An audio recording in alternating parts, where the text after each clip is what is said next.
Deep in a bay, off the coast of an old fishing village, lived a pod of humpback whales. One of the whales was a little calf named Ibis. Ibis was curious about everything in the ocean. One day she and her friend Blizzard went out swimming. They saw many kinds of fish. The most interesting were the starfish. Ibis liked to look at them. There was something about their shape that made her feel good.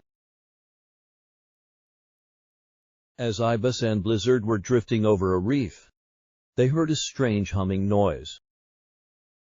The two calves looked up to see something large and dark pass overhead. It was as big as a whale, but it wasn't a whale.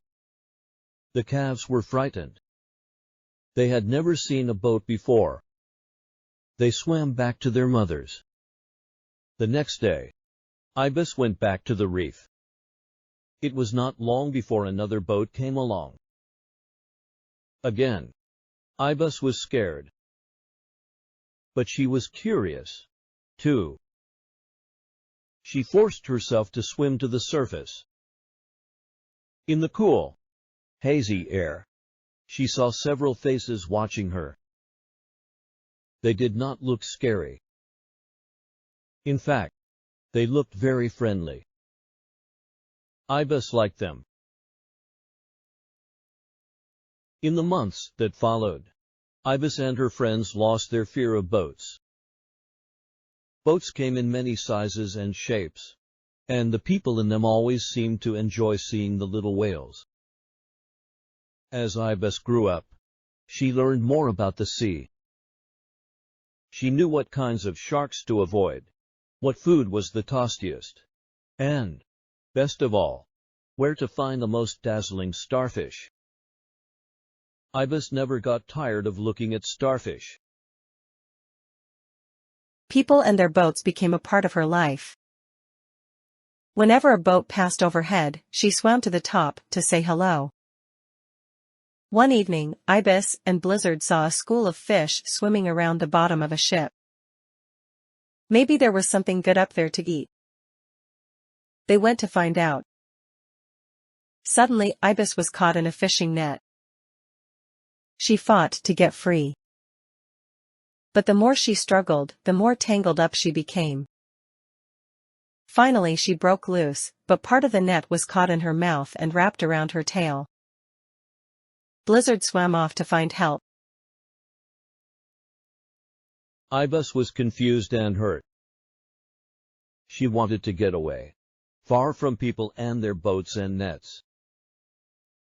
Slowly and painfully she made her way toward the deep ocean.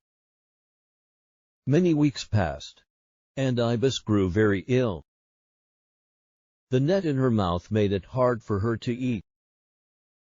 And every time she went to the surface for air, the net cut into her tail. But if she did not get air every half hour, she would die. Winter was coming, and it was time for the whales to move to warmer waters. But Ibis felt too weak to make the long journey. Instead she turned back toward the coast.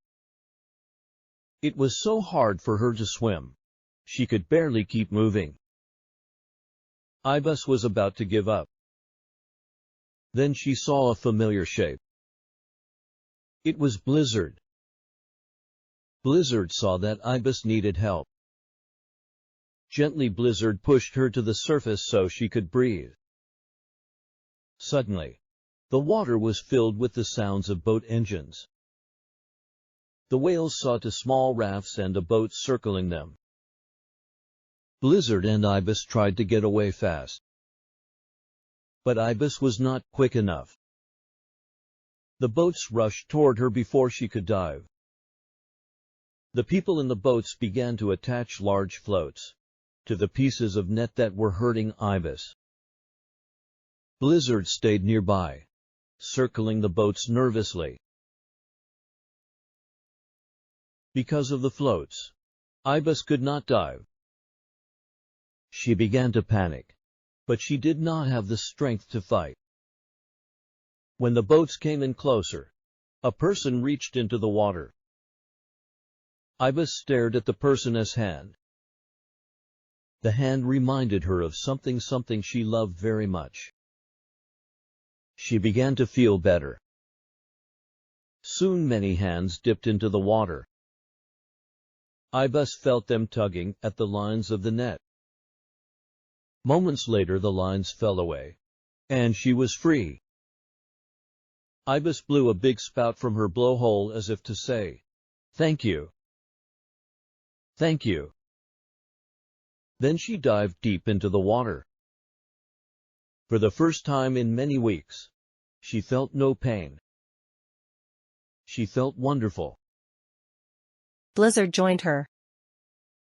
Then the two whales popped back to the surface for one more look. The people were waving their starfish-shaped hands. Ibis knew the hands had helped her, and that the people were still her friends. Soon Blizzard and Ibis were leaping and diving with the other whales, far away in the warm waters where they would spend the winter together.